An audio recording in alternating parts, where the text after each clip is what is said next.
आज की जो है उत्तराखंड चिकित्सा समाज कार्य का आप कह सकते हैं मेडिकल सोशल वर्क की क्लास है ये।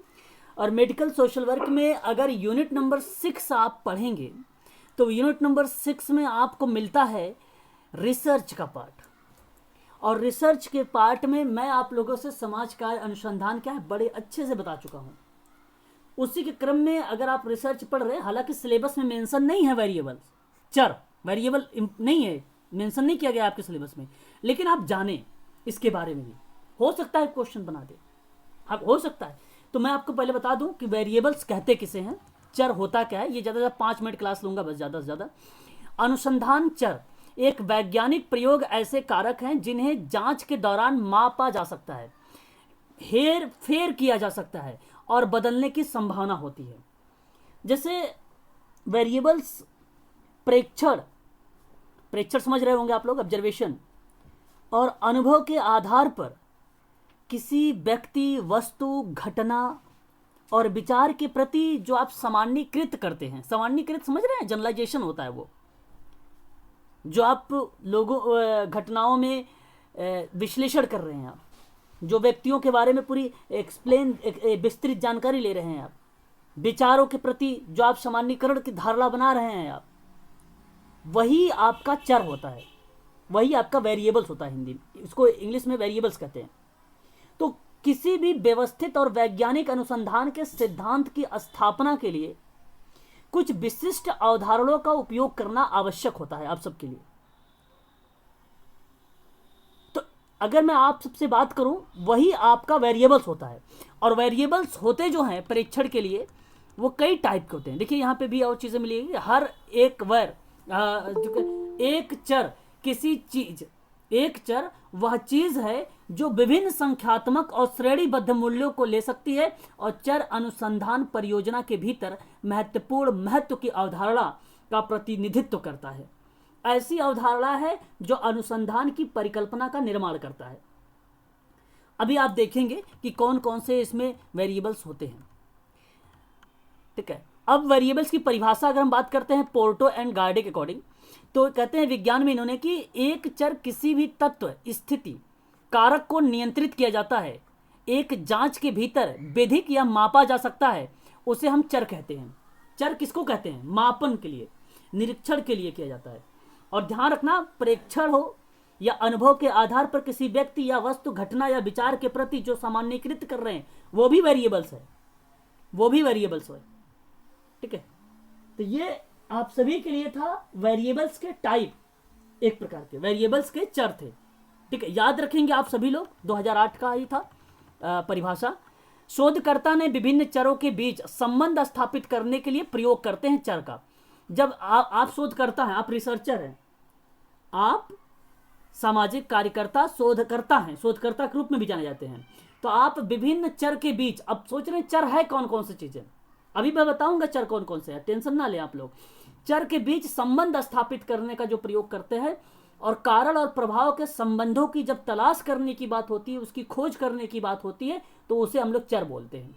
तो कारण और संबंध का प्रयोग हम तब करते हैं जब प्रयोग एक्सपेरिमेंटल रिसर्च करते हैं, और उसमें भी हम कारण जानना चाहते हैं और प्रभाव भी जानना चाहते हैं, उन दोनों के बीच में संबंध क्या है। जैसे अगर मैं कहूं, यहां पे देखिए रेगुलेटर है, रेगुलेटर जानते हैं आप लोग, रेगुलेटर सभी लोग जानते हो रेगुलेटर। और ये फैन, ये फैन, पंखा, ये पंखा। अब ये जो रेगुलेटर है, अब ध्यान समझने का, यहां पे है कि कारण और प्रभाव के संबंध की तलाश की बात हो रही है, कि अगर मान लीजिए रेगुलेटर को कम किया जाएगा तो पंखा धीरे चलेगा, फैन क्या चलेगा, धीरे धीरे चलेगा। और रेगुलेटर को अगर तेज कर दिया जाए, 3 नंबर पर, 4 नंबर पर कर दिया जाए, तो फैन भी बहुत तेज चलेगा, फास्ट क्रिया से चलेगा। तो यहां आपने ये जाना कि ये हो कैसे रहा है, ये वेरिएबल्स हैं। एक वेरिएबल्स, अब यहां पे जो पंखा है या फैन जो है, ये आश्रित है इस पे, रेगुलेटर पर, तो ये वेरिएबल्स है। और ये भी वेरिएबल्स है, पंखा भी वेरिएबल्स है। तो यहां पे यही कह रहा है कि कारण जान रहा है कि क्यों कम तेज हो रहा है, बिजली की बात हो सकती है, रेगुलेटर की स्पीड हो सकती है, प्रभाव जानने की बात कर रहा है। इन्हीं के संबंधों के जानने की जब बात होती है, इसको हम लोग बोलते हैं चर। तो अभी ये समझ में आया, अभी और समझ में आएगा आपको, ठीक है। अभी और भी चीजें आप समझ जाएंगे आप अच्छे से। अच्छा, यहाँ पे देखें तो ये वेरिएबल्स के कुछ कंपोनेंट के रूप में हम लोग जानते हैं। जैसे चर एक प्रयोग के प्रमुख घटक होते हैं, जहां शोधकर्ता दो या दो से अधिक चरों के बीच में कारण और प्रभाव, देखो अधिक प्रभाव भी हो सकता है। अब वहां पे एक ही बात नहीं कहेंगे आप लोग कि भाई रेगुलेटर का ही हो सकता है, बिजली का भी हो सकता है, वहां पे करंट इलेक्ट्रिसिटी का भी संबंध हो सकता है। तो एक से अधिक भी वेरिएबल्स के बीच में कारण और प्रभाव को स्थापित करने की जो कोशिश होती है कंपोनेंट के रूप में, वो हम वेरिएबल्स के तहत जान जाते हैं, समझ जाते हैं कि ये वेरिएबल्स है। इसके अंतर्गत वेरिएबल्स कुछ भी जिनके गुण जिसमें परिवर्तन संभव हो या जिनके मूल्य भिन्न हो और उन्हें मापा जा सके, उदाहरण के लिए बुद्धि, अधिगम, प्रेरणा आदि जो आते हैं वे वेरिएबल्स के ही पार्ट बनते हैं। अब वेरिएबल्स के कुछ टाइप होते हैं। वेरिएबल्स के दो type basically very very most important है आप सबके लिए, ध्यान रखिएगा। एक है स्वतंत्र वेरिएबल्स और एक इसी स्वतंत्र वेरिएबल्स को ही आश्रित, देखिए स्वतंत्र वेरिएबल्स जो होता है उसको हम निराश्रित वेरिएबल बोलते हैं, निराश्रित वेरिएबल बोलते हैं, और इसी को इंडिपेंडेंट वेरिएबल्स भी बोलते हैं स्वतंत्र को। तो ये एक ऐसा वेरिएबल होता है जिसमें प्रयोगकर्ता का नियंत्रण होता है। जैसे अगर मैं कहूं रेगुलेटर क्या था, यहां पर आप प्रयोग कर रहे हैं रेगुलेटर पर, तो नियंत्रण किस पे है? आपका रेगुलेटर पे है ना नियंत्रण। आप इसे कम तेज कर सकते हैं ना। तो जहां आप फेर बदल कर सके, जहां आप परिवर्तन कर सके, वह कहलाता है स्वतंत्र चर। रेगुलेटर आपके लिए स्वतंत्र चर बन गया। स्वतंत्र चर को उद्दीपक भी कहा जाता है, उद्दीपक भी है। तो स्वतंत्र चर ऐसे चर होते हैं जो आश्रित चर के कुछ सार्थक प्रभाव और परिवर्तन का कारण बनते हैं। अब आश्रित चर कौन सा है? फैन था, अभी यहां पे देखेंगे आप लोग। आश्रित चर वो चर होते हैं जो स्वतंत्र चर से प्रभावित होता है, स्वतंत्र चर से प्रभावित होता है। जैसे एक सिंपल लैंग्वेज में समझ लीजिए आप सभी लोग, अब ध्यान से मेरी बात को समझिएगा। मैं टीचर हूं, शिक्षक हूं, तो आप बताइए जरा मैं कौन सा वेरिएबल्स हूं? मैं स्वतंत्र चर हूं कि आश्रित चर हूं? मैं कौन सा चर हूं? वेरिएबल्स में शिक्षक कौन सा वेरिएबल्स आएगा बताइए जरा। मैं स्वतंत्र हूं ना, मैं तो स्वतंत्र हूं, आप लोग मेरे पर आश्रित हैं। आप बताइए, मेरी बात समझ रहे हैं आप लोग? जी सर, वो राफा मैम बोली क्लास ज्वाइन हो रही है। अच्छा अच्छा अच्छा, ओके। एक बार जरा कंफर्म करिए, नहीं समझ में आया क्या आप लोगों को? एक बार स्पष्टीकरण करें प्लीज। जी सर, आ रहा है। आ रहा है ना?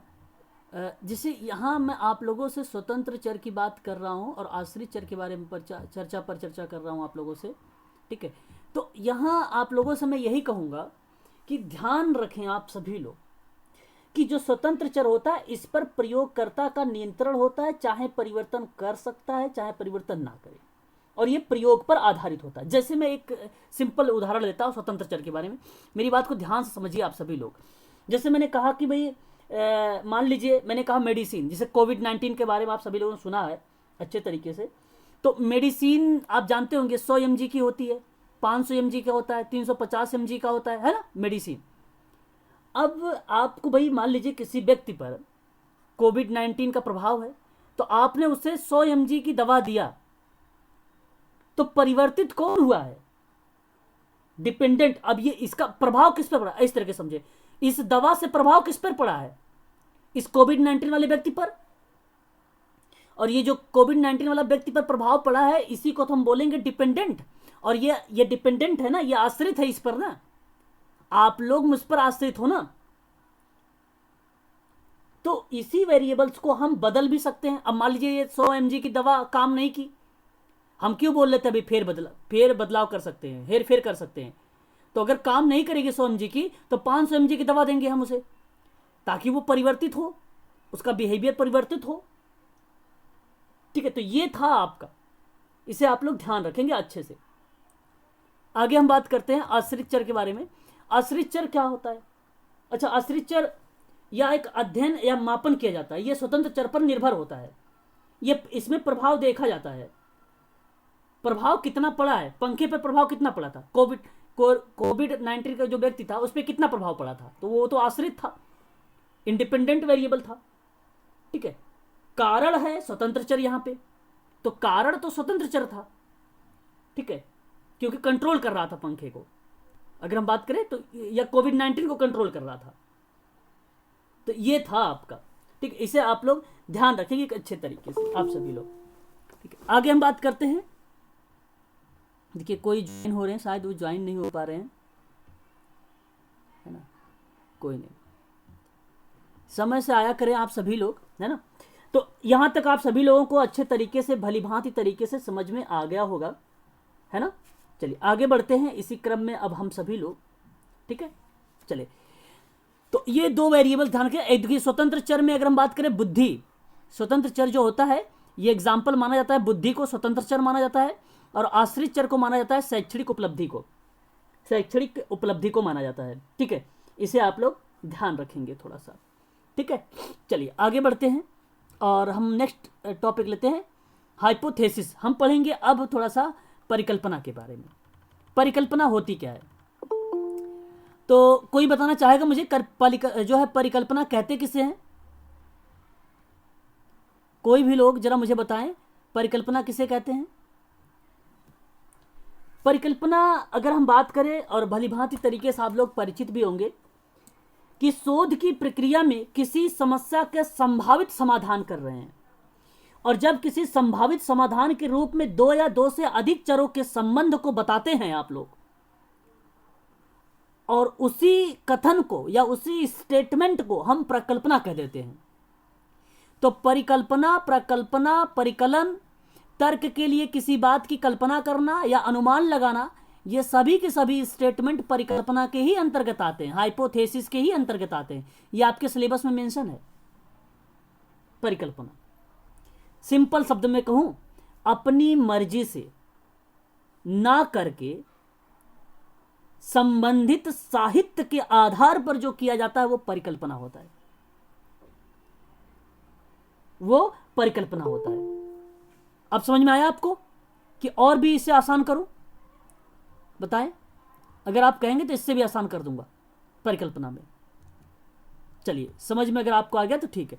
तो परिकल्पना याद रखिए कि तर्क के लिए किसी बात की कल्पना करना परिकल्पना होता है, हाइपोथेसिस होता है। तो शोध की प्रक्रिया में किसी समस्या के संभावित समाधान के रूप में दो या दो से अधिक चरों के बीच संबंध को, अब चर आप जान चुके हैं, चर क्या होते हैं, वेरिएबल्स जान चुके हैं आप लोग, बता चुका हूं अभी। तो दो या दो से अधिक चरों के संबंध को बतलाते हुए शोधकर्ता जो कथन करता है उसे प्रकल्पना कहते हैं। बस सिंपल सी बात है, यही प्रकल्पना की परिभाषा है एक साधारण शब्दों में। परिकल्पना, ये देखिए ये भी परिभाषा वही चीजें हैं जो मैंने आपको बोला है, ये मेरा ही स्टेटमेंट है ना। तो ये आप इसे ध्यान रख सकते हैं, ठीक है। ये है कि शोध की प्रक्रिया में किसी समस्या के संभावित समाधान के रूप में दो या दो से अधिक चर संबंधों को बतलाते हुए शोधकर्ता जो कथन करता है उसे प्रकल्पना कहा जाता है, या कहते हैं, बात वही है, ठीक है। तो सिंपल शब्द में ये परिभाषा आपकी याद हो जाएगी, ठीक है। तो ये पीडीएफ में भी सारी की सारी चीजें मेंशन की गई है। आगे अगर हम बात करें, किसी घटना की व्याख्या करने वाला कोई सुझाव या अलग अलग प्रतीत होने वाला, किसी भी घटनाओं के आपसी संबंध की व्याख्या करने वाला कोई तर्कपूर्ण सुझाव परिकल्पना कहलाता है। तो जैसे तर्कपूर्ण अभी मैं बता रहा था, परिकल्पना करना, ठीक है, किसी संबंध को बताने के लिए जहाँ पे समस्याओं के बारे में दो से अधिक की चर्चा पर चर्चा कर रहा होता है, वो भी तर्कपूर्ण सुझाव दे रहा है, तो वही परिकल्पना हो जाता है आपका, है ना। तो ये चीज़ें होती है परिकल्पना।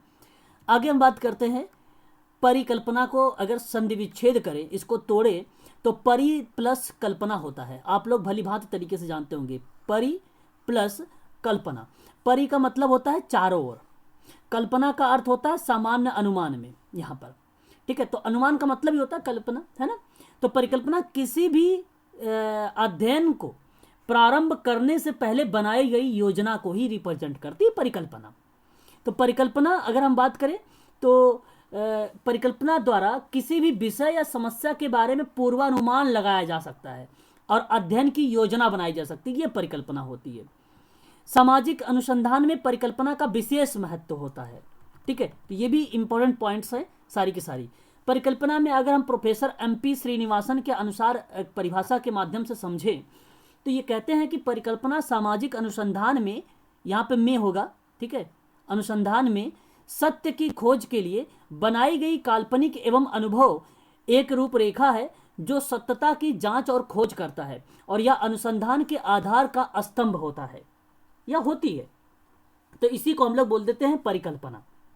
परिकल्पना, ठीक है। तो इसे आप ध्यान रखेंगे कि इस खोज के लिए बनाई जाती है, कल्पना की जाती है, अनुमान के लिए कल्पना की जाती है, नियोजन या प्लानिंग के लिए कल्पना की जाती है, तर्क के लिए अनुमान लगाने के लिए कल्पना की जाती है, चारों ओर अनुमान लगाने के लिए कल्पना की जाती है, वो परिकल्पना होती है। तो बहुत सारी परिभाषा अपने मन में भी बना सकते हैं आप लोग, है ना।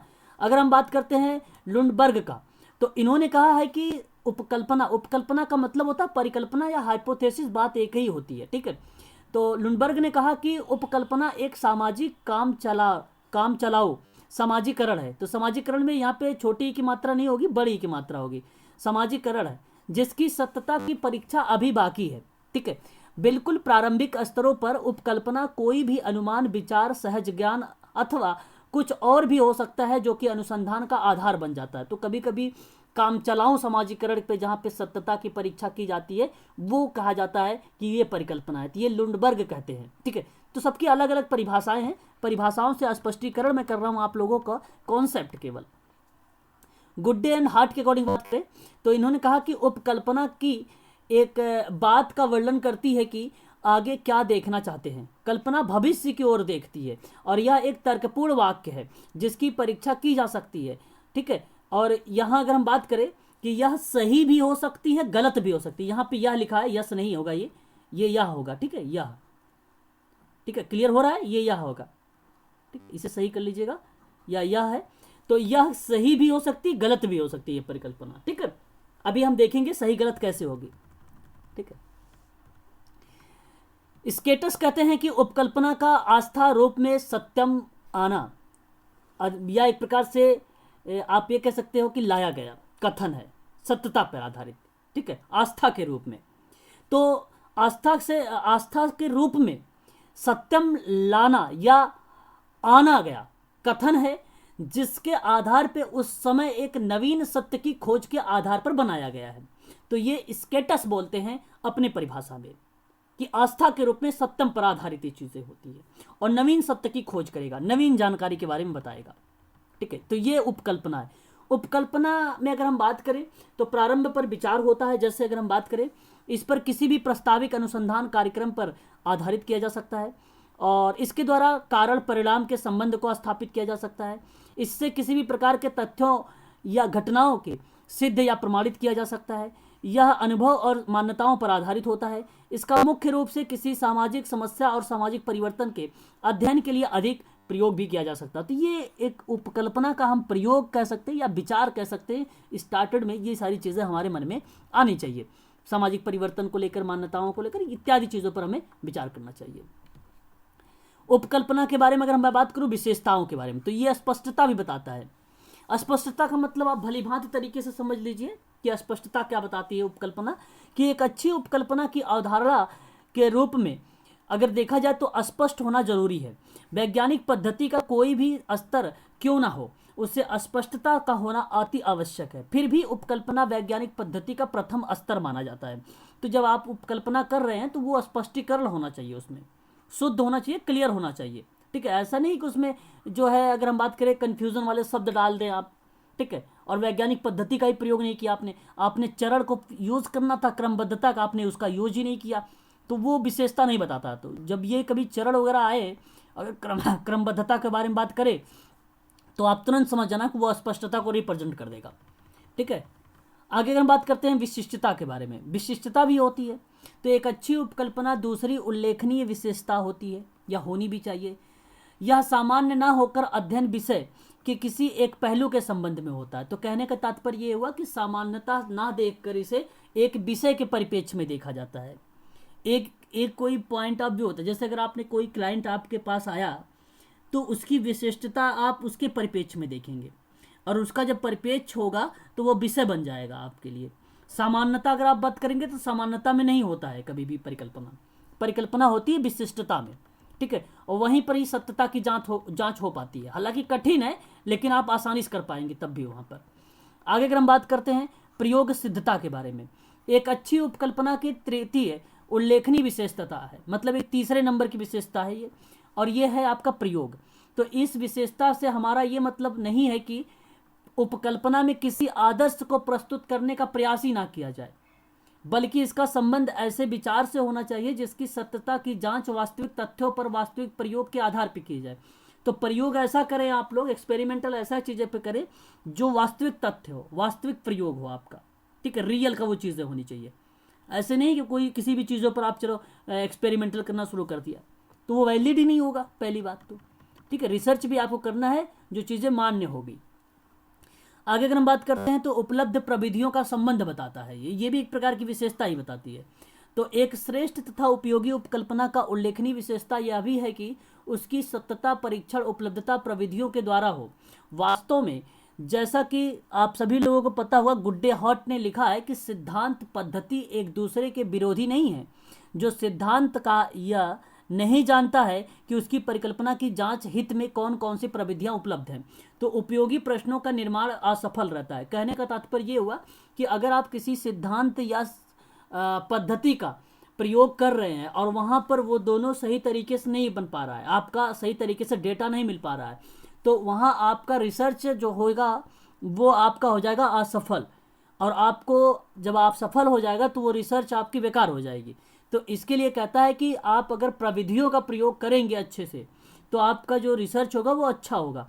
तो जब भी कभी सिद्धांत के परिप्रेक्ष्य में करें या किसी सिस्टम के परिप्रेक्ष्य में करें एक्सपेरिमेंट या रिसर्च, तो उस समय सिद्धांत का ज़रूर प्रयोग करें। कुछ टेक्निक होते हैं, कुछ मेथड्स होते हैं, उनका ज़रूर आप प्रयोग करें, तभी आपका रिसर्च वैलिड माना जाएगा, अन्यथा नहीं माना जाएगा। सिद्धांत समूह से संबंधित होता है। तो एक अच्छी उपयोगी उपकल्पना का अंतिम उल्लेखनीय विशेषता यह भी है कि सिद्धांत समूह के संबंधित होना चाहिए। अब जो भी सिद्धांत आप बनाएंगे वो एक परिकल्पना के आधार पे होना चाहिए, और जब भी आप कोई चीज़ बनाएंगे परिकल्पना, तो सिद्धांत समूह से ज़रूर होना चाहिए, मतलब समूहों में होना चाहिए। और वहाँ पे जब समूह में होगा तो जाहिर सी बात है वैज्ञानिक प्रविधियों का प्रयोग करना शुरू कर देंगे आप लोग, और जब वैज्ञानिक प्रविधि का प्रयोग करेंगे तो जाहिर सी बात है वो क्रमबद्धता को फॉलो करने लगेगा, और जब क्रमबद्धता का फॉलो करने लगेगा तो वह सिद्धांत बन जाता है समूह का। तो सिद्धांत समूह से संबंधित जरूर होना चाहिए आपका ये, ठीक है। तो ये चीज़ भी आपका सिद्धांत एक प्रकार की विशेषता बताने लगती है। छोटी छोटी समस्याओं को खोज भी करना चाहिए उसका, है ना, ताकि समस्या का समाधान भी किया जा सके, ठीक है। तो ये बनता है।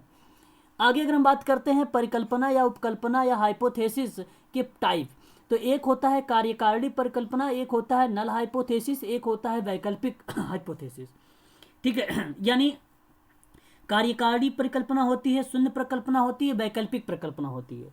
इसे भी आप लोगों को ध्यान रखना होगा।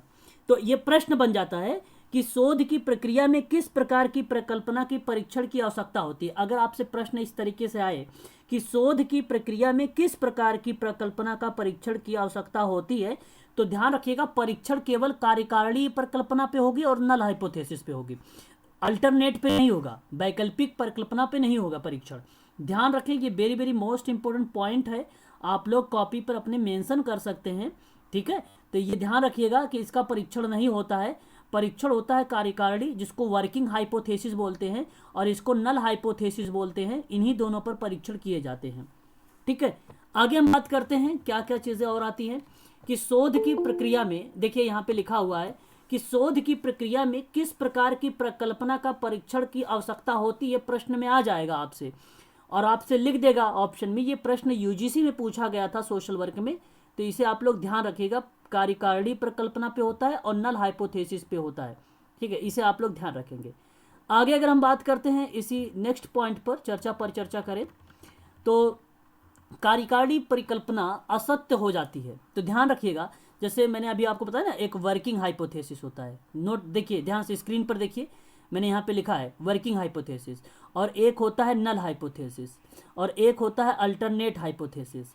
अगर मान लीजिए ये वर्किंग हाइपोथेसिस आप कर रहे हैं और वर्किंग हाइपोथेसिस आपकी हो गई गलत है, वर्किंग हाइपोथेसिस हो गई आपकी गलत, तो जब ये गलत हो जाएगी तो आप नल हाइपोथेसिस करेंगे, और अगर नल हाइपोथेसिस भी गलत हो गई, तो जब नल हाइपोथेसिस गलत हो गई तो आप अल्टरनेट हाइपोथेसिस करेंगे, और अल्टरनेट हाइपोथेसिस पे परीक्षण नहीं किया जाता, ये सदैव सत्य पर आधारित होता है, ये सदैव सत्य होगा, ये असत्य असत्य नहीं होगा। और सत्य असत्य यही वर्किंग हाइपोथेसिस हो सकती है और नल हाइपोथेसिस हो सकती है। सत्य और असत्य जो होगा वर्किंग हाइपोथेसिस हो सकती है और नल हाइपोथेसिस हो सकती है। अल्टरनेट हमेशा सत्य रहेगी, ये बात ध्यान रखेंगे आप लोग, ठीक है। तो अभी आप देखेंगे कि कार्यकारिणी परिकल्पना असत्य हो जाती है तो निर्माण होता है शून्य प्रकल्पना का। आप यहाँ पे देख रहे हैं अच्छे तरीके से। आगे हम बात करते हैं एक और पॉइंट पर सर, जी जी पूछें। हाँ, तो इनको एग्जाम्पल से समझा सकते हैं आप तीनों को? हाँ बिल्कुल एग्जाम्पल समझा सकता हूँ। जैसे अगर मैं आपसे कह रहा हूँ कि एक वर्किंग हाइपोथेसिस है और एक नल हाइपोथेसिस है, ठीक है। मेरी बात को ध्यानपूर्वक आप सभी लोग समझने की कोशिश करिएगा और सुनिएगा अच्छे से, तभी आपको ये चीज़ें समझ में आएगी। कहने का मतलब अगर आपने एक अच्छी प्रोडक्ट है, मेरी बात को समझिएगा, एक अच्छी चीज़ को आपने गलत बता रहे हैं तो वो जाहिर सी बात है वो गलत हो जाएगा। वर्किंग हाइपोथेसिस वो आपकी गलत हो जाएगी। एक अच्छी चीज़ को अगर आप खराब बता रहे हैं, जैसे एग्जाम्पल के तौर पे मान लीजिए दूध, और किसी ने रिसर्च किया कि दूध पीने से स्वास्थ्य खराब होता है, क्या ये सत्य बात है? दूध पीने से स्वास्थ्य खराब होता है? नहीं। नहीं सर। तब ये तो अगर यहाँ पे लिखा तो ये वर्किंग हाइपोथेसिस गलत हो गई, फिर तो ये तो गलत हो गई। आपने लिख दिया ये बात, लेकिन ये वर्किंग हाइपोथेसिस गलत हो गई। जब यहाँ पे आपने लिखा तो ये गलत हुआ, तो फिर अब आप नल हाइपोथेसिस पे आ गए। अब नल हाइपोथेसिस पे करना शुरुआत किया आपने रिसर्च। अब यहाँ पर आपने ढूंढने की कोशिश करे तो यहाँ पर भी आपको दो कंडीशन मिलती है। यहाँ पे भी दो कंडीशन मिला आपको, दो कंडीशन मिली, एक टाइप 1 एरर मिले आपको, टाइप 2 एरर मिले। टाइप 1 भी आपसे कहता है कि जब आपने किसी चीज, अच्छी चीज को आपने गलत बताए हैं, अच्छी चीज को आपने गलत बता रहे हो वर्किंग हाइपोथेसिस में, तो वो ऑटोमेटिक यहां पर नल हाइपोथेसिस में टाइप 1 एरर बन जाएगा। वो एक कॉमन सेंस की बात है। हम अपने अगर हम इसके बारे में थ्योरिकल ना पढ़े, अपने कॉमन सेंस का भी प्रयोग करें, तो भी हम इस बात को कह सकते हैं। नल हाइपोथेसिस का जो अल्फा वाला है, नल हाइपोथेसिस में दो एरर्स पाए जाते हैं। अभी मैं इस पे चर्चा करूंगा, टेंशन ना लेना। इन्होंने कहा एग्जाम्पल, इसलिए मैं बता रहा हूं। तो इसको एक अल्फा बोला जाता है, एक बीटा बोला जाता है। तो अल्फा ऑटोमेटिक आपका गलत हो जाएगा। जब अल्फा गलत हो जाएगा तो बीटा आता है। बीटा क्या बोलता है? बीटा कहता है किसी खराब प्रोडक्ट को रिसर्च अच्छी क्वालिटी में बता दिया। किसी खराब प्रोडक्ट को आपने जो है अच्छी चीज बता दी है। खराब प्रोडक्ट अच्छी क्या है? जैसे बहुत लोग बताते हैं बियर पीने से स्वास्थ्य सही होता है। बियर पीने से स्वास्थ्य क्या होता है? सही होता है। अब ये खराब प्रोडक्ट है और आपने उसका अपना रिसर्च किया और आपने अच्छा बता दिया कि भाई नहीं, सेहत तो बनती है बियर पीने से, तो ये बीटा आ जाता है आपका। मैं इतनी आप लोगों से केवल इतनी बात, अभी आगे आने वाला है, टेंशन ना ले। वर्किंग हाइपोथेसिस में केवल इतना याद रखें कि जब वर्किंग हाइपोथेसिस जब असत्य हो जाएगी, गलत हो जाएगी, वो डायरेक्ट आपका नल हाइपोथेसिस में आ जाएगा। और यदि आपका कार्यकारिणी परिकल्पना असत्य है, अगर अगर कार्यकारिणी परिकल्पना आपकी सत्य है, तो शून्य प्रकल्पना का निर्माण ही नहीं होगा। फिर तो यही काम कंप्लीट हो गया आपका। आगे जाने क्या जरूरत है भाई? आगे क्यों जाओगे? जब नल हाइपोथेसिस और अल्टरनेट हाइपोथेसिस के बारे में क्यों सोचोगे? जब आपका ये सही हो गया कि दूध पीने से स्वास्थ्य आपका सही होता है, अच्छा होता है, ये आपने लिख दिया, तो फिर तो आगे क्यों जाना? तो यह आपका वर्किंग हाइपोथेसिस हो जाएगा ऑलरेडी वहां पे। और यही अगर गलत हो जाए तो फिर आप आगे बढ़ना पड़ेगा आपको। तो रिसर्च में आपको आगे जाना पड़ेगा। किसी अच्छी चीज को खराब बता दिए हैं आप लोग, तो आगे आपको खोज करनी पड़ेगी, क्यों है खराब, ये क्या रीजन है, बताओ वो। क्योंकि रिसर्च आप लोगों के थीसिस वगैरह हमारे पास आने वाली है, हम उसको चेक करना चाहते हैं कहाँ गलती है, क्या चीज आपने सोचा वहां पर, किस चीज को लगा आपने यहाँ पे कि ये गलत हो गई। ठीक है, तो इन चीजों को हमें विचार करना पड़ेगा। आगे अगर हम बात करते हैं, कार्यकारिणी प्रकल्पना अगर असत्य हो गई तो, अगर गलत हो गई तो शून्य उपकल्पना भी असत्य हो। अगर मान लीजिए फिर उसके बाद भी अगर असत्य हो गई और फिर शून्य प्रकल्पना असत्य हो जाए, तो फिर तो निर्माण वैकल्पिक का होगा। और अगर मान लीजिए ये सत्य हो गई तो आप वैकल्पिक पर नहीं जाएंगे, वैकल्पिक पर जाएंगे ही नहीं, क्योंकि ये सत्य हो चुकी है। बात यहीं समाप्त। क्यों जाना आगे भाई? अब मुझे इतनी बात बताइए कि ये जो तीन टाइप थे, वर्किंग हाइपोथेसिस का, अल्टरनेट हाइपोथेसिस का और नल हाइपोथेसिस का, ये 3 बातें केवल समझ में आई आपको कैसे क्या होता है? इतनी बात सिर्फ मुझे बताइएगा, बस इतनी बात। अगर नहीं समझ में आई तो यही समय है आप लोगों को पूछने का, पूछ लीजिए, मैं आपको समय दिया हूं। सर एक बार और repeat कर दीजिए। ठीक है, ठीक है, सुन लीजिए एक बार ध्यान से, एक बार सभी लोग ध्यान से सुन लीजिए। वर्किंग हाइपोथेसिस अगर गलत हो गई, अगर गलत हो गई तो नल हाइपोथेसिस बनेगी। अगर वर्किंग हाइपोथेसिस सत्य है तो ना ही अल्टरनेट बनेगा, ना ही नल हाइपोथेसिस बनेगी। और अगर वर्किंग हाइपोथेसिस आपकी गलत हो गई तो आपका नल बनेगा। और अगर नल सत्य हो गया, नल सत्य हो गया तो फिर आपका अल्टरनेट नहीं बनेगा। और अगर नल हाइपोथेसिस गलत हो गया तो अल्टरनेट ऑटोमेटिक बन जाएगा, क्योंकि यह सदैव सत्यता पर आधारित होता है, सत्यता पर आधारित होता है। अब बताइए जरा, तीनों समझ में आ गए?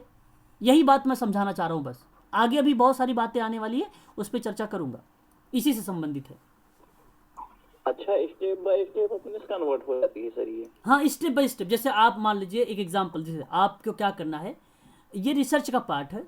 आपने रिसर्च करने चले गए और किसी टॉपिक पर आपने रिसर्च लिया, और आपने बाय द वे, जैसे मैंने दूध का भी बता रहा था, तो आपने डेयरी मिल्क वगैरह पे आपने रिसर्च करना शुरू किया कि कितना बढ़िया प्रोडक्ट आ रहा है, कितना खराब प्रोडक्ट आ रहा है, इस पर आपने रिसर्च करना शुरू कर दिया।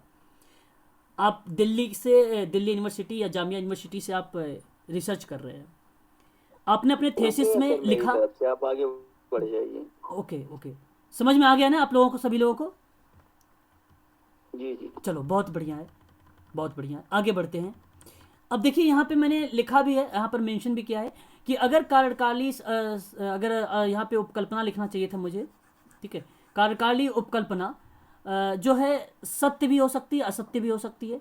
शून्य प्रकल्पना सत्य भी हो सकती है और असत्य भी हो सकती है, ठीक है, ये दोनों हो सकता है, और इन्हीं दोनों का परीक्षण भी होता है। लेकिन वैकल्पिक प्रकल्पना ये हमेशा सत्य होती है, इसकी परीक्षण नहीं की जाती है। आगे बात करते हैं। अब हम बात करेंगे नल हाइपोथेसिस के बारे में। नल हाइपोथेसिस को रिक्त प्रकल्पना भी बोला जाता है, रिक्त परिकल्पना भी कहा जाता है। इसको डिनोट किया जाता है H0 से, H0 से डिनोट किया जाता है। इसको भी आप लोग थोड़ा सा ध्यान में रखिएगा। अब ये जो होता है, ये कई प्रक्रियाओं से गुजरता है ताकि हम शोध और अनुसंधान के सभी तथ्यों को सही तरीके से जांच परख सके और सत्यता को प्रमाणित कर सके। सत्य प्रमाणित करने के लिए हमारे पास पर्याप्त सबूत होने चाहिए, पर्याप्त प्रमाण होने चाहिए, तभी आप किसी स्टेटमेंट को, किसी रिसर्च को सत्य और असत्य के रूप में कन्वर्ट कर पाएंगे, अदरवाइज नहीं कर पाएंगे। तो इसीलिए हम रिक्त प्रकल्पना के बारे में जो है जानकारी रखते हैं, इसी कारण से।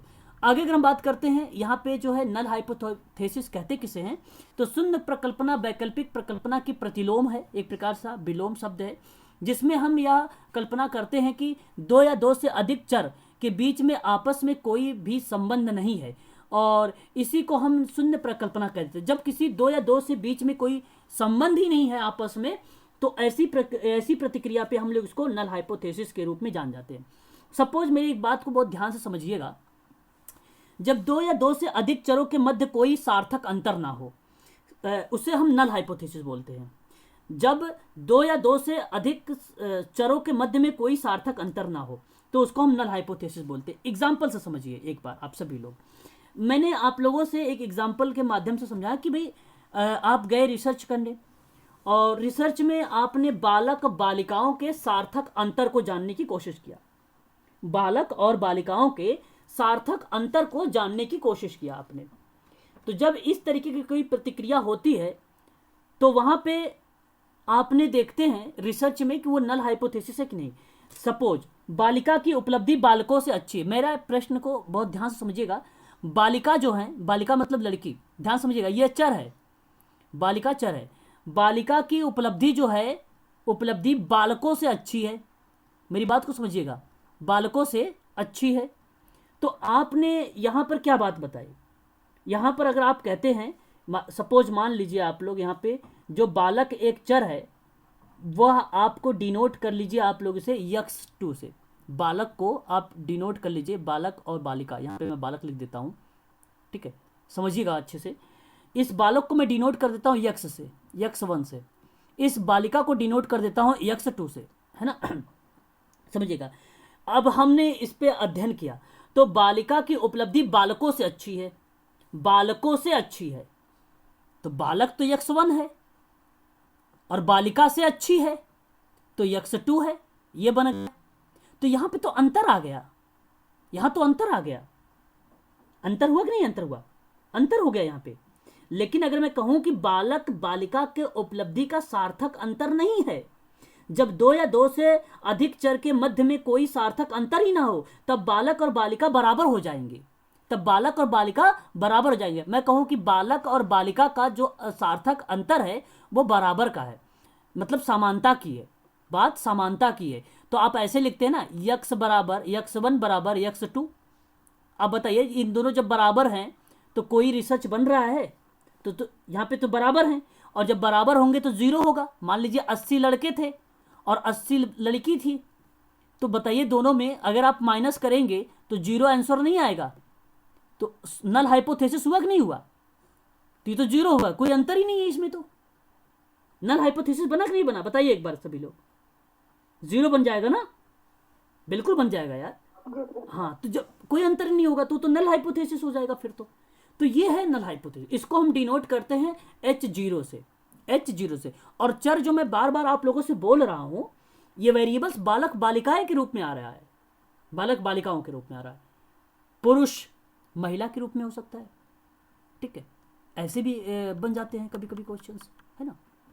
आगे बात करते हैं, किसी भी शोध के दौरान उस शोध के दो या दो से अधिक वेरिएबल्स, वही चीजें हैं जहां पहले से या खोजने की कोशिश करते हैं कि इनका आपस में कोई संबंध है कि नहीं है। अगर नहीं है, बराबर है और नहीं भी है, उन सभी चीजों को हम बोलते हैं सांख्यिकी, एक प्रकार का वो सांख्यिकी हम जानकारी लेते हैं, सांख्यिकी के पॉइंट ऑफ व्यू से बात करते हैं, स्टैटिक्स के अकॉर्डिंग बात करते हैं, तो वो रिप्रेजेंट होता है आपका नल हाइपोथेसिस के अकॉर्डिंग, ठीक है। तो उसमें हम ये जानने की कोशिश करते हैं कि हम अपनी खोज के द्वारा परिणाम तक पहुंचते हैं, और साथ ही साथ हम उस पर शोध भी शामिल करते हैं जहां पे दो या दो से अधिक वेरिएबल्स के बीच में हम ये कल्पना कर सके कि आपस में कोई संबंध नहीं है कि है, और संबंध है तो कैसा संबंध है, सार्थक वाला, बराबर वाला है कि अधिक और कम वाला है। इस तरीके की चीजें जो है हम नल हाइपोथेसिस में देखते हैं। आगे बात कर लेते हैं, जब शून्यता की प्रकल्पना की बात करते हैं, जब हम शून्यता की प्रकल्पना की बात करते हैं हम सभी लोग, तो हमारे पास दो बातें आती है यहाँ पे। एक होता है टाइप 1 एरर्स, एक होता है टाइप 2 एरर्स। टाइप 1 एरर्स के बारे में बात करें तो जब शून्य प्रकल्पना सत्य हो तो उसे हम असत्य स्वीकार कर लेते हैं। बात वही आ गई कि किसी अच्छी चीज को आपने गलत बता दिया, आपने असत्य स्वीकार कर लिया, तो यह सत्य है परंतु असत्य में एक्सेप्ट कर लेते हैं, तो वो गलत हो जाता है ऐसी कंडीशन पर। कहने का तात्पर्य यह हुआ कि यह परिकल्पना आपकी गलत हो गई है, और यह सत्य और असत्य दोनों होती है, आपने एक्सेप्ट कर लिया गलत को। यह टाइप 1 का, इसको अल्फा भी बोला जाता है, आप यहां पे लिख लीजिए अल्फा, इसको बीटा भी बोला जाता है। अब बीटा के बारे में बात कर लेते हैं। बीटा ये कहते हैं किसी खराब प्रोडक्ट को रिसर्च अच्छी क्वालिटी बता देता है, टाइप 2 एरर्स। यहां पे आप देख लीजिए लिखा हुआ भी है, जब नल हाइपोथेसिस असत्य हो जाए। अब अगर मान लीजिए इसको भी आपने गलत बता दिया तो यहां पे सत्य स्वीकार कर लिया गया। अब आप तो भाई आपने गलत चीज है, देखो यहां पे वही चीज है ना कि किसी खराब प्रोडक्ट को आपने अच्छा क्वालिटी का बता रहे हो, अच्छी क्वालिटी को बता रहे हो, और अच्छी क्वालिटी को खराब बता रहे हो तो टाइप 1 में बता रहे हो, तो ये नल हाइपोथेसिस बन रहा है। और यहां पे अगर मैं बात कर रहा हूं अच्छी प्रोडक्ट को खराब बताना, खराब प्रोडक्ट को अच्छा बताना, ठीक है, तो ये चीजें यहां पर देखने को मिल जाती है। आगे बात करते हैं टाइप 1 का एरर। देखें टाइप 1 का एरर क्या होता है। अच्छा, इसमें भी अगर मैं बात करूं तो किसी शोध में शून्य प्रकल्पना सही हो, अर्थात शोध में शामिल दो या दो से अधिक चर, हमेशा आपको दो या दो से अधिक चर के बारे में बात होगी टाइप 1 में, या आप ये कह लीजिए नल हाइपोथेसिस में, बस इतना समझ लीजिए कि कोई संबंध नहीं हो। किंतु यदि हम किसी कारणवश शून्य प्रकल्पना को रद्द कर देते हैं, मान लीजिए कोई कारणवश हमने नल हाइपोथेसिस को रद्द कर दिया, तो यह टाइप 1 का एरर कहलाएगा। जी जी बताएं सर। ये चर को अपन सर तथ्य या फैक्ट भी बोल सकते हैं। वेरिएबल्स नहीं गलत हो जाएगा। अभी तो मैंने बताया शुरुआत में 10 मिनट की क्लास तो मैंने चर के बारे में लिया था। चर एक टीचर भी हो सकता है आपका, और एक स्टूडेंट भी हो सकता है। वेरिएबल्स आश्रित चर भी हो सकता है, स्वतंत्र चर भी हो सकता है। चर बालक होते हैं, चर पंखा हो सकता है, चर रेगुलेटर हो सकता है, चर प्रोडक्ट हो सकता है, कोई प्रोडक्ट हो सकता है चर, उसको चर बोलते हैं। तो दो या दो से अधिक चर है, दो या दो से अधिक प्रोडक्ट है, उनके बीच में संबंध स्थापित नहीं हो पा रहा है, तो यदि हम किसी कारणवश शून्य प्रकल्पना को रद्द कर देते तो वो टाइप 1 एरर बन जाता है। और क्योंकि यह बहुत बड़ी गलती होती है इसीलिए इसे सबसे पहले रखा जाता है। नल हाइपोथेसिस टाइप 1 को एरर को सबसे बड़ी गलती मानी जाती है, इसको सबसे पहले इसी को रखा जाता है, अल्फा वाले को। बात करते हैं बीटा को। तो यहां पे किसी शोध में शून्य प्रकल्पना को गलत हो, अर्थात गलत है वो, और शोध के दौरान आपने दो से अधिक चरों के बीच में संबंध तो बताया, और यह हम शोध में नहीं खोज पाए कि जिसके आधार पे हमने यह मान लिया कि यह शून्य प्रकल्पना नहीं है, या सॉरी यह शून्य प्रकल्पना सही है। भाई आपने शोध तो किया ही नहीं अच्छे से, खराब चीज को आप बता दिए भैया बहुत अच्छी चीज है ये, तो बन गया टाइप 2 एरर। इसको बोलते हैं परिभाषा के रूप में। यहाँ पे एक एक चीज आप लोग देख रहे हैं अच्छे से। फीशर महोदय, अच्छा इसकी बात भी अगर मैं बात करता हूं, जो है प्रकल्पना के शून्य परीक्षण भी किया जाता है। शून्य परीक्षण की बात करते हैं तो फीशर महोदय ने एनोवा एक टेस्ट था, एनोवा एक टेस्ट है जो एनालिसिस ऑफ वेरिएंस, जिसको हम बोलते हैं प्रसरण विश्लेषण या एफ टेस्ट भी बोलते हैं। सामान्य परीक्षण के लिए हम इसको टी परीक्षण के रूप में भी लेते हैं। तो ये फीशर ने किया था नल हाइपोथेसिस पे। तो फीशर एक विद्वान का नाम है, नोट कर लीजिएगा। एनेवा टेस्ट, टी परीक्षण, एफ टेस्ट, ये आधुनिक आंकड़ों के पिता के रूप में जाने जाते हैं। आधुनिक आंकड़ों के पिता के रूप में जो है फीशर को जाना जाता है। और इन्होंने 1925 में पहली बार विभिन्न प्रकार की स्थितियों में पी मूल्यों की गणना करने के लिए साधन के रूप में इन्होंने परीक्षण किया था 1925 में। तो किसी भी प्रकल्पना की जांच करने के लिए हमें इसे सार्थक स्तर पर रखना जरूरी है। इस तरीके की बात पी वैल्यू की गणना बताती है, पी वैल्यू की गणना बताती है, प्रोडक्ट की वैल्यू बताती है एक प्रकार से, ठीक है। 1800 के दशक में अगर हम बात करें मानक त्रुटि के संदर्भ में संभाव्यता सिद्धांत विकसित करते हुए या उसकी खोज करते हुए इन्होंने शुरुआत किया था। 1800 के दशक में ही शुरुआत हो गया था, लेकिन बाद में 1925 में इस पर चर्चा परिचर्चा अच्छे तरीके से फिशर ने कर दिया था इसके बारे में। और फिर उसके बाद खगोलविदों ने लंबे समय तक की इस तथ्यों के साथ कुश्ती की थी। एक प्रकार से कुश्ती का मतलब रिसर्च में लग गए थे और किसी ग्रह तारे की स्थिति के कई मापों में से जो है उत्तर उनको सही मिल नहीं रहा था। तो विभिन्न प्रकार के विद्वानों ने कंटिन्यू इसको जारी रखा था, ठीक है, इस जांच को। फिर एक नाम आता है और बेल्जाइम पियर्सन का नाम। सन 1952 में यह निर्धारित करने के लिए त्रुटि का वितरण का उपयोग करते हुए इन्होंने एक कदम आगे बढ़ाया और कहा कि क्या कोई विशेष अवलोकन सामान्य माप उतार चढ़ाव की सीमा से बाहर है, और है तो इसलिए क्योंकि औसत में यह शामिल नहीं होने वाला है और होने के लिए इतना गलत है। तो वास्तव में अगर बात किया जाए तो इन्होंने बाहरी लोगों को निर्धारण करने के लिए एक महत्वपूर्ण परीक्षण किया था। तो बाहरी लोगों को निर्धारित करने के लिए एक महत्वपूर्ण परीक्षण के बारे में बात आते हैं तो बेल्जाइमन का नाम आता है, बेल्जाइमन का नाम आता है, बेल्जाइमन जो है कार्ल्स का नाम आता है 1952 में।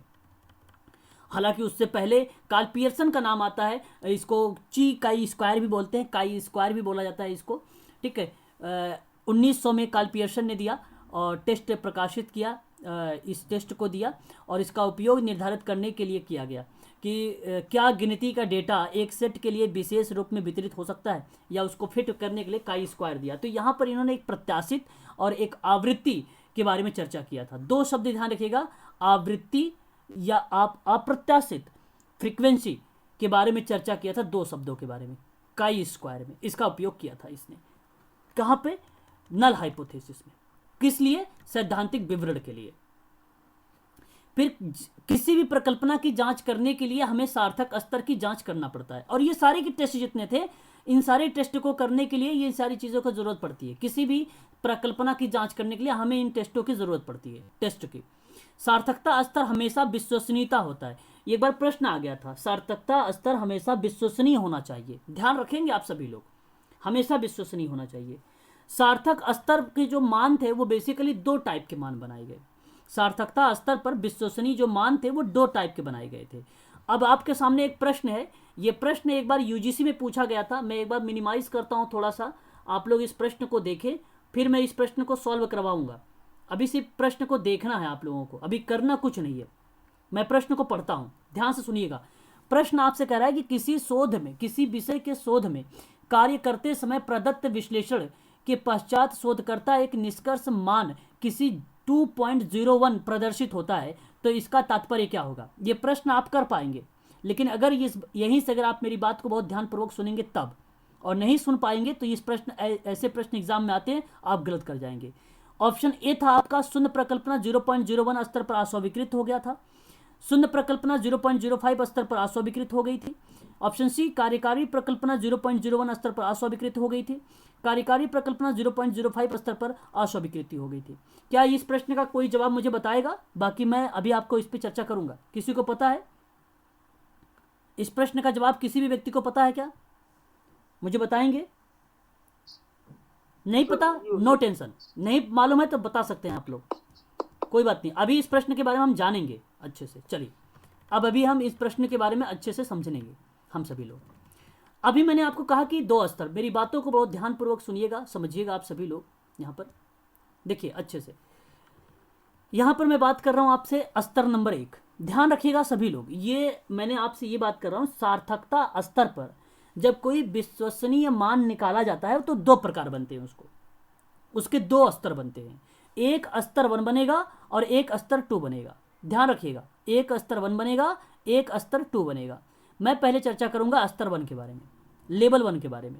लेवल 1 आपसे बोलेगा, ये आपको रटना पड़ेगा एक प्रकार से, या तो आपको याद करना पड़ेगा। ये स्तर 1 0.01 ये स्तर है, बस इतनी ही बात याद रखनी, बाकी अभी आप अपने आप सीख जाएंगे। तो स्तर 1 पे 0.01 याद रखना होगा। अब ध्यान से सुनिए मेरी बात को। इस एक को आप पहले लिखेंगे, उसके बाद यहां पे देखिए कितने जीरो हैं, 2 जीरो हैं, 2 जीरो के रखेंगे। उसके बाद आप देखें ये लास्ट में 1 है, आप इसे 1 लिख दीजिए।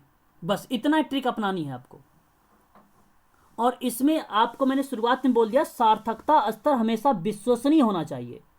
और सार्थकता स्तर विश्वसनीयता का जो मान होता है वो 2 ही प्रकार का होता है। स्तर 1 देख रहे हैं आप लोग, तो इसमें कहा गया है कि इसमें से 100 में से 1 बार सत्य हुआ है और 99 बार असत्य हुआ है।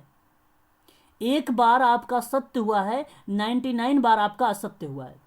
यह स्तर 1 है। इतनी बात अभी आप ध्यान में रखिएगा, बस केवल इतनी बात। 0.01 का स्तर अभी आप समझ लीजिए, 0.05 का स्तर। स्तर नंबर 2, स्तर नंबर 2 के बारे में देखिए। यह कहता है आपको 0.05 याद रखना पड़ेगा आपको, 0.05। और 0.05 में अगर मैं बात करूं आपसे, तो इसमें आपको क्या करना है, ठीक उसी प्रकार 100 लिखना, मतलब 1 लिख देना है आपको। और 1 लिखने के बाद यहां पर आपको देखना है कि ये 0 कितना है। 2 बार 0 है, या तो आप इसको 2 अंक यहां पे लिखेंगे 0, या लास्ट के डिजिट जो था वहां पे आपने 1 लिख दिया था, यहां पर आप 5 लिखेंगे, यहां पर आप 5 लिखेंगे। उसके बाद आपको क्या करना है, यहां पे 100 में से 5 बार आपका सत्य हुआ है, 100 में से आपका 5 बार ये सत्य हुआ है, और 95 बार आपका असत्य हुआ है। 95 बार आपका असत्य हुआ है। बात को समझिएगा, बस यहां पर स्तर 1 में 1 बार सत्य हुआ था, 99 बार असत्य हुआ था। स्तर नंबर 2 पे 5 बार सत्य हुआ था, 95 बार असत्य हुआ था। इतनी बात समझ में आपको आ गई है? फिर मैं आगे बढ़ता हूं। अब आगे चलिए, अब यहीं से आपकी पूरी फिल्म चालू है, स्टार्ट है। ध्यान सुनिएगा आप सभी लोग। तो हमने देखा, पहले हम पढ़ेंगे 0.01 के बारे में। तो 0.01 की जो विश्वसनीयता है ज्यादा होती है, 0.01 की विश्वसनीयता ज्यादा होती। क्यों? क्योंकि वो 99 बार असत्य हुआ है, इसलिए ये ज्यादा है। चलो कोई बात नहीं, इतनी बात तो आपको समझ में आ गई होगी, क्योंकि भाई वो 99 बार असत्य हुआ, इसलिए सर बोल दिए कि भाई विश्वसनीयता ज्यादा होगी इसमें। ठीक है, अब ये एक प्रकार से अगर मैं बात करूं आपसे, ये जेड जो देख रहे हैं आप लोग, जेड, ये एक प्रकार से आप सभी के लिए अगर मैं बात करूं तो ये एक टैबुलेटेड वैल्यू है। ये इसको हम लोग बोलते हैं टैबुलेटेड वैल्यू। इसको क्या बोलते हैं? Tabulated value. ठीक है, समाज कार्य में इसको टैबुलेटेड वैल्यू बोला जाता है। है ना। और इनको हम अगर बात करें तो इनको आप लोगों को पता होना चाहिए ग्रेटर देन है ये क्या है, ग्रेटर देन। और ये आपको पता होना चाहिए ग्रेटर लेस है, ये ग्रेटर लेस है। अब आगे देखते हैं 2.58 1.96 1.96। जैसे आपने 0.01 याद रख लिया स्तर नंबर 1, जैसे आपने स्तर नंबर 2 को याद रखा 0.05, ठीक उसी प्रकार से आपको 2.58 1.96 1.96 ये लेस देन का है, ये लेस देन का है, ध्यान रखेंगे इसका लेस देन का। अब आपने स्तर अगर बात कर रहे हैं विश्वसनीयता ज़्यादा है, 99 बार असत्य हुआ है, तो इसलिए आप 2.58 में 0.01 रखें, 0.01 स्तर। जब भी कभी कोई वैल्यू आती है तो वो आपकी रिजेक्ट हो जाएगी। अगर मैं बात कर रहा हूं 2.58 के बीच में कोई अगर वैल्यू आ रही है, अगर 2.58 के ऊपर की बात हो रही है, ग्रेटर देन की बात हो रही है, अगर इससे कोई ऊपर बात होती है तो वो रिजेक्ट हो जाएगी। अब आते हैं प्रश्न पर, ध्यान से सुनिएगा आप सभी लोग, प्रश्न पर आते हैं। प्रश्न ध्यान से देखिएगा। प्रश्न कहा है कि किसी शोध कार्य के करते समय विश्लेषण कर रहा है शोधकर्ता, निष्कर्ष मान निकाला है, अपना निष्कर्ष मान निकाला है। और जो आप देख रहे थे अभी यहाँ पे कि 2.58, ध्यान से सुनिएगा, 2.58 टू 1.96 फिर 1.96, ये निष्कर्ष वैल्यू था, ये निष्कर्ष वैल्यू था। अब 58 यहाँ पे देख रहे हैं, तो आप जरा मुझे बताइए निष्कर्ष मान 2.01 आया है, तो 2.01 के जो मान आया हुआ है ये 1.96 से ज़्यादा है, यानी 2.58 में आएगा कहीं ना कहीं। इस बात से सहमत हैं आप लोग कि नहीं सहमत है, बताइए। 1.96 में तो आएगा नहीं, 1.96 में तो आएगा नहीं, बताएं एक बार। 2.01 की बात मैं कर रहा हूं आप लोगों से, मेरी बात ध्यान से सुनिएगा आप सभी लोग, मेरी बात समझ में आ रही है आप लोगों को। यहां अगर मैं बात कर रहा हूं 2.01, देखिए यहां पे 2.58 है ना, तो 2.58 में कहां आएगा ये, 2.58 में नहीं आएगा ना, ये इधर 2.58 है ना, ये तो आपको तो आएगा 1.96 में आएगा ना, ग्रेटर देन में ना, इसी में आएगा ना ये तो, बोलिए हाँ या ना। हाँ, जब इसमें आएगा आपको तो मैं आपका यहाँ पे पहला वाला रिजेक्ट था, दूसरा वाला रिजेक्ट था, और दूसरा वाला रिजेक्ट कितने पे था, फिर दिखाता हूं, जल्दबाजी मत करिएगा, समझते चलिए, फिर आते हैं कोई उस पे, जल्दबाजी नहीं करेंगे हम लोग। मैं बात कर रहा था 2 पॉइंट, यहाँ पे मैं साइड में लिख लेता हूँ क्वेश्चन 2.01, यही था ना आंसर में, निष्कर्ष मान। देखिए अब ये 2.58 अगर होता यहाँ पर क्वेश्चन में 2.58 से ऊपर कोई भी दे दे, अगर मैं दे देता हूँ 2.67, तो अब आप कह देते कि सर ये तो 0.01 के स्तर पर रिजेक्ट हो गई है, अस्वीकृति बोलते हैं, रिजेक्ट का मतलब अस्वीकृत हो गया। और अगर यहाँ पे अगर 2.01 आ रहा है तो 2.01 यहाँ पर देखेंगे तो ये जो निष्कर्ष वैल्यू है ना, ये 0.05 पर रिजेक्ट हो जाएगी। और अगर इससे 1.96 से नीचे होगा तो 0.05 पे एक्सेप्ट हो जाएगी। तो ये नल हाइपोथेसिस के अंतर्गत आ रहा है, और आप देख रहे हैं कहाँ पर कि ये 0.05 पर रिजेक्ट होना। अब क्वेश्चन पे आएंगे, अब क्वेश्चन आप लोग बताइएगा, मैं आंसर नहीं बताऊंगा, आप लोग बताएंगे। चलिए यहाँ पर बताइए जरा मुझे कि शून्य प्रकल्पना में, अब तो ये समझ गए हैं आप लोग कि कार्यकारिणी तो होगा नहीं, इस बात से तो सहमत होंगे आप लोग। ऑप्शन नंबर सी और डी तो काट दिए होंगे, ये तो तय है। ऑप्शन नंबर ए बचा, बी बचा, आप जरा मुझे बताइए ए होगा या बी होगा, ए होगा या बी होगा, बी होगा, वेरी गुड। अच्छा चलो मैं एक और क्वेश्चन यहीं पे बनाता हूं, बी होगा। एक क्वेश्चन और बनाता हूं 2.70 यही क्वेश्चन है, केवल मैंने वैल्यू निष्कर्ष मान बदल रहा हूं। निष्कर्ष मान किस में आएगा, शून्य प्रकल्पना 1.01 पर अस्वीकृत हो जाएगा कि 0.05 लेवल पर अस्वीकृत हो जाएगा, किस पे होगा रिजेक्ट, 0.01 हाँ 0.1 पर रिजेक्ट हो जाएगा, वेरी गुड, शाबाश। आगे एक और क्वेश्चन आप सबके, इसी में मैं क्वेश्चन बना रहा हूँ, आप लोग मुझे बताते चलना, बस मैं पॉइंट दे रहा हूँ सिर्फ, ठीक है। और अगर मैं आपसे बात कर रहा हूँ 2.40 2.40 ए या बी? ए या बी बताएं, ए या बी? ए या बी बोले? B, very good. थोड़ा तेज बोले आप लोग, हाँ फास्ट बोले।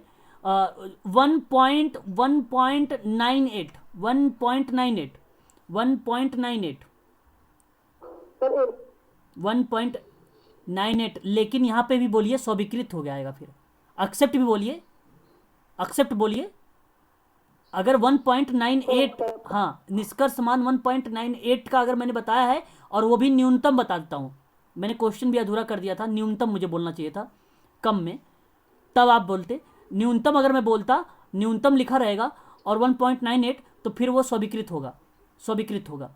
और अगर न्यूनतम नहीं लिखा है, न्यूनतम नहीं लिखा हुआ है, और आपसे दे दिया 1.96, 1.96 कुछ नहीं लिखा हुआ है, ए या बी? ए या बी? ए या बी? बी होगा सर। नो, कैसे बी होगा? अच्छा 1.95050, हाँ okay okay okay okay okay okay okay okay, सही सही सही जा रहे हैं आप, सही जा रहे हैं, बी होगा, वेरी गुड, बी डी, शाबाश, बहुत बढ़िया, बी होगा। सर एक बार कर्सर डाउन कर दीजिए, टैबलेटेड वैल्यू लिखिए। अच्छा अच्छा, आगे बढ़ते। अच्छा ये प्रश्न कर लेंगे अब, ऐसे प्रश्न आएगा तो आप लोग कर लेंगे। अब प्रश्न ऐसे आता है, अब मैं वहां पे आ जाता हूं टैबलेटेड वैल्यू पर, एक मिनट।